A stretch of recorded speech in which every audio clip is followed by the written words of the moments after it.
one man survived Sir Keir Starmer's cabinet bloodbath. So my friend is blowing in the wind. The answer is blowing in the wind. Ed Miliband. I don't know how or why. Rachel Reeves was another one, although I suspect Keir didn't want to spook the markets. He's already undermined her authority. Anyway, by moving Darren Jones and changing her team. But so far, Ed Miliband has escaped any such scrutiny.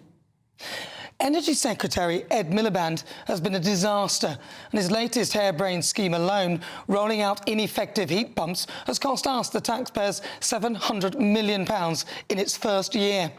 Before Labour came into power, Ed promised to save us £300 a year off our bills. But in truth, he's costing us a fortune through his green levies, plans for solar panels and pylons, his payments to wind farms to switch them off when it's too windy, otherwise known as constraint costs, has reached an estimated £814 million so far this year.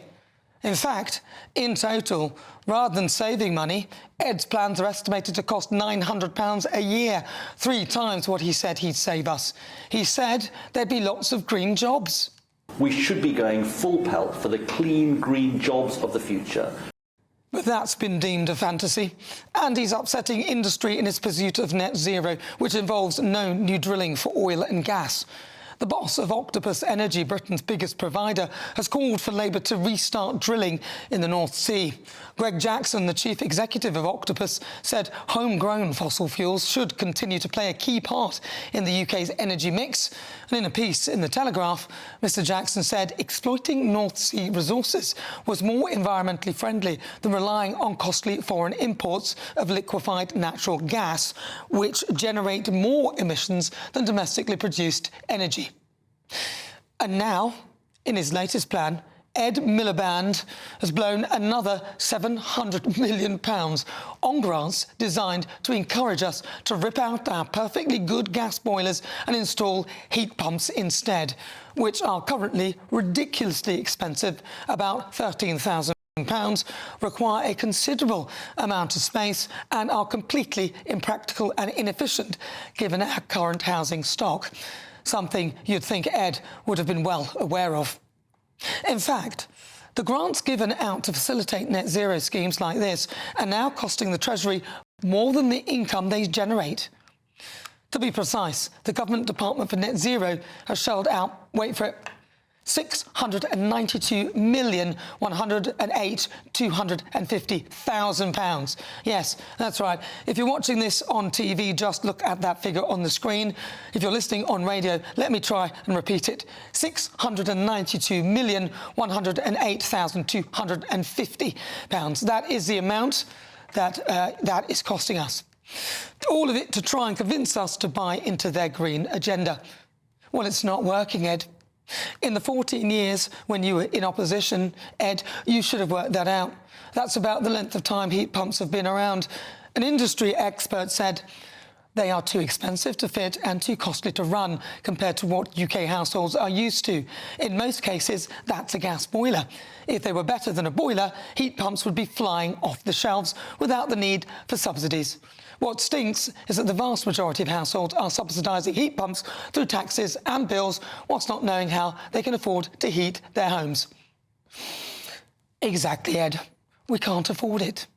A spokesperson for the Department of Net Zero said, "We make no apology for backing technologies that cut bills and bring investment to the UK." They're just not listening. Clearly, they don't believe they're accountable.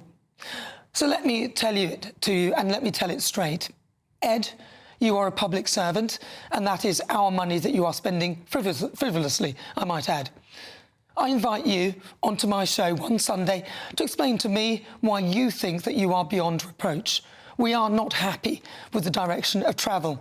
And Keir, Ed needs to go.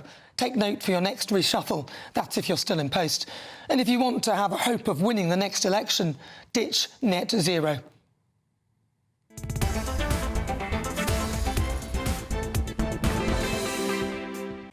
As a journalist, I always need to remember more in less time. And you know what I really hate? Taking notes. It wastes loads of time and you forget stuff. And that's where Plord comes in. This is the Claude Notes, a sleek, pro-level AI note taker that records and creates notes for you. Whether you're listening to a long podcast, stuck in a meeting, or on an important call, Claude captures everything at the tap of a button.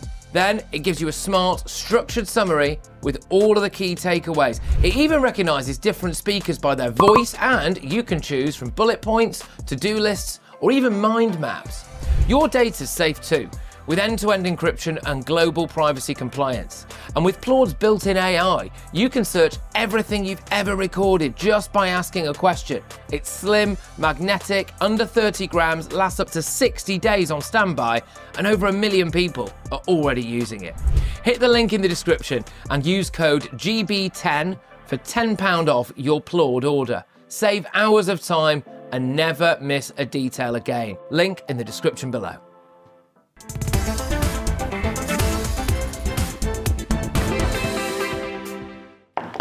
Right, 12 minutes after 4 o'clock. Right, I'm joined now by the co-founding director of E3G and former government advisor on climate change, Tom Burke. Yes, and Keir Starmer hasn't banned Darren Jones. He's moved him. Sorry about that. Right, so what do you think? I mean, it was a bit jumbly, but you know what I'm saying, Tom. We can't afford it. Under no illusion about what you think, Nala, not at all. No, but you've been reading a bit too much of the Telegraph, I think. And it's quite interesting to note that though you and they have been launching this extraordinary tirade against Ed for the last, year and a bit, the British public aren't paying much attention to you. It doesn't matter what you say, what the Telegraph says. The fact of the matter is most people still want more done about climate change than the government is doing. So you need to do something more if you're going to move the British public, because clearly what you're doing isn't working.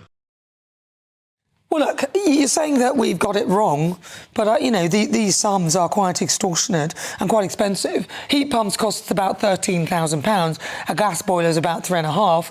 People can't afford it, and we don't have the housing stock that is the right kind of stock to be putting it in our homes at a cheaper cost. So that's not wrong. That's true. You were right to worry about the £700 million of public money being spent. Of course. Quite properly.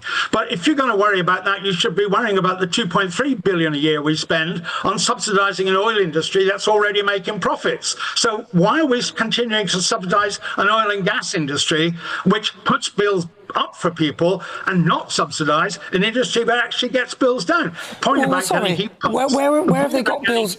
They haven't got bills down there, have they? Ed Miliband promised a £300 saving. So far, we're spending, it's costing us about £900 a year more.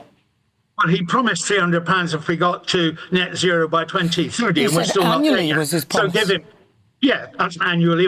By the time we get to 2030, that was what he promised, and we'll wait and see whether he gets it. People, you're right, should hold him to account if he doesn't do that. But I don't think the government made a mistake keeping him on board. As I've said, the public so far is listening more to him than he is to the Telegraph for you. Yeah, I think, where are you hearing them say that? Because pretty much all the people I hear are telling me that net zero is a waste of money. Listen, if decarbonising is the right thing to do, then I'm sure everyone would be behind it. But how much does it cost? We can't afford our own heating, let alone that may be a function of who you're talking to, but the fact is you can't find an opinion poll anywhere that says the public don't want more done on climate change. Not anywhere. Yeah, but that's a different question. That's a different question. That's a different question.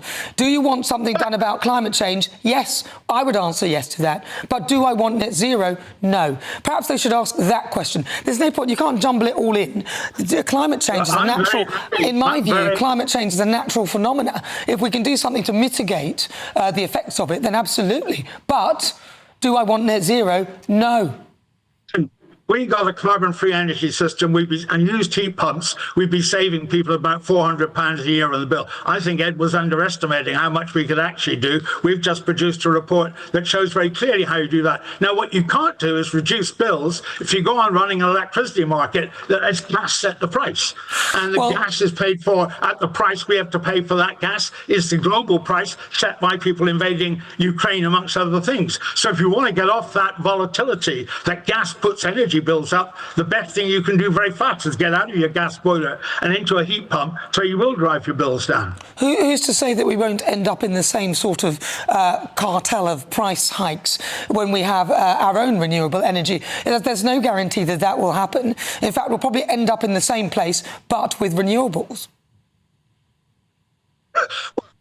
First of all, you won't end up because you won't be trading your electricity in global markets, which is what we do with gas. Well, how do you know that? We might do. We might do. Well, we might sell our energy. Well, we might do. How do you know that? Well, I don't know whether you've noticed or not, but other than the sun, the electricity doesn't turn up everywhere. It turns up when you put in the infrastructure to build it. And we don't have a global infrastructure to sell renewable electricity on. So I do know that it won't do that. I just know that because I understand how the energy system works. I mean, that's how I know it. So you can't do that. Are there other problems? Yeah, there could well be other problems. Do you have corrupt people? Do you have criminals? Do you have people who exploit any opportunity? Absolutely right, you do. You better make sure you've got a government that's going to pay attention to that and make sure that consumers are protected from it. Well, I mean, of course, consumers should be protected from things like that. I do agree with you. But should we not be using our own oil and gas that we have available to us instead of shipping it from other countries right now? You know, that's what the boss of Octopus Energy is suggesting. Do you not think that we should be... what you and I would agree about is the importance of getting bills down for everybody because the cost of living is so high. What you can't do is sell oil and gas that we produce in the North Sea at anything other than international prices. So you can't use more oil and gas to get prices down, whereas we can take back control ourselves if we use renewables from our own wind and our own solar and use heat pumps. We are taking back control of our energy bills. I think that's worth investing in. I certainly think that's worth investing £700 million a year instead of £2.3 billion a year subsidising the oil and gas industry. Now, people have to make up their minds. But can we not use, and this is a question that I'm asking you to see, because I don't really know the answer, so I'm asking you with your expert knowledge, can we not use our own oil and gas, so keep drilling for our own oil and gas, and of course we'll be subject to the global markets, as you say, but at least we have our own oil and gas until we are completely ready for net zero. So if we are going to net zero, and I don't know whether that's the right thing or right place to go, all I know is that we should use the sun, we should use the wind, we should use water, we should use everything to provide our own energy. I do agree with that. However, one sticking point is the fact that we're not going to utilise what we have ourselves and utilise our own oil and gas. So I'm asking you as a question, as somebody who doesn't know, you know, I'm not as educated on you as it, is this not wiser? No, it's not, because if you try to do a little bit of everything, you end up not doing enough of anything that's really important. We should focus our attention on things we can control. And what we can control always is our wind, our solar, our tidal, if we wanted to use that. There are a lot of things that are always in our control. We should invest in those things. I think that's a better bet for our national security. What's more, that's British technology that we'll be using to do that. That's the kind of British expertise. It's very much ours. We should be using to do that. British technology, Chinese solar panels and all that stuff. Yeah, I get it. I get it. Look, I'm all for using what we have in this country and having some form of renewable energy if it actually saves money. But right now it's costing us a fortune. And very quickly, Ed Miliband is spending hundreds of millions of pounds switching wind farms off. So because we haven't got the facility to store the energy that they provide. Should he have not put that infrastructure in place before he built all of that?